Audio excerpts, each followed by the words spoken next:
Hello and welcome to my very first review, and I'm gonna get it started by just talking about Metallica for this feature I'm gonna be doing, in which I will be reviewing the first 9 albums. I will start chronologically. This is Kill 'Em All, and I will end with Death Magnetic, and I will be reviewing these albums on a 1 to 5 point scale, 1 being the lowest I can give, 5 being the highest. And I'm gonna get started now by saying, just starting with some background information. This album is titled Kill 'Em All, and that's a reference to the saying, "Kill 'em all, let God sort out the rest." And this album initially had Dave Mustaine as the lead guitarist, because he was part of the band initially before they had a fight and they kicked him out, but he's still credited on the album. This album is also notable for Burton writing almost exclusively all the solos, and this album wastes no time in displaying that it is a heavy metal album, following the footsteps of Iron Maiden, Black Sabbath, and Judas Priest. They're here to thrash. It's a lot heavier than what most people are listening to at the time. It was released in 1983, but some people think it's a little too disorganized. That's one critique I can knock this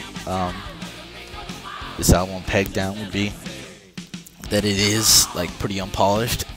They don't really focus on harmony, and therefore there's not a lot of variety within the songs.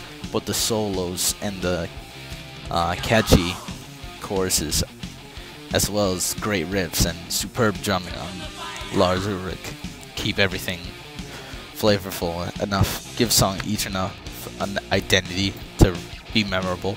Specifically, my favorites on the album are probably Jump Into the Fire, which is the song that's playing right now, Whiplash, Metal Militia, Seek and Destroy, Hit the Lights, The Four Horsemen. But this album is pretty much the start of Metallica.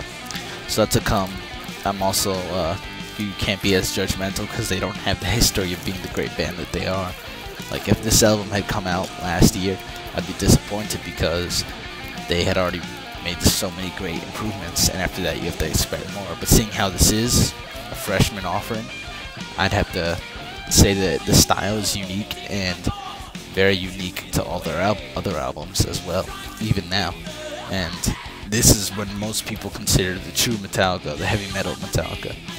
I think that it's a good start, but the true heavy metal Metallica doesn't start until Ride the Lightning, and I'll get into that with my next review. But in my opinion, I'm gonna give Kill 'Em All a 4 out of 5, believing that this album is very well done. And even though it is the least popular of the Metallica albums, at least what I believe to be probably the most underrated Metallica album, just simply because they're more mainstream popularity. Probably haven't listened to anything as far back as this, and it's a shame because this is where you can hear the start of something great coming, and it really shows in their later work. But the heavy riffs from Whiplash inspire even metal bands today. Like, where would they be without the beginning of thrash metal, as they are one of the 5 metal bands that helped create thrash. And honestly, this is probably one of my favorite solos coming up right here. So I'm just gonna pan out now, saying that the verdict is this is a great album, and my only problem with it being is that it's a little unpolished, but it can improve. But it is a great album, and Malographix out, and see you in my next review.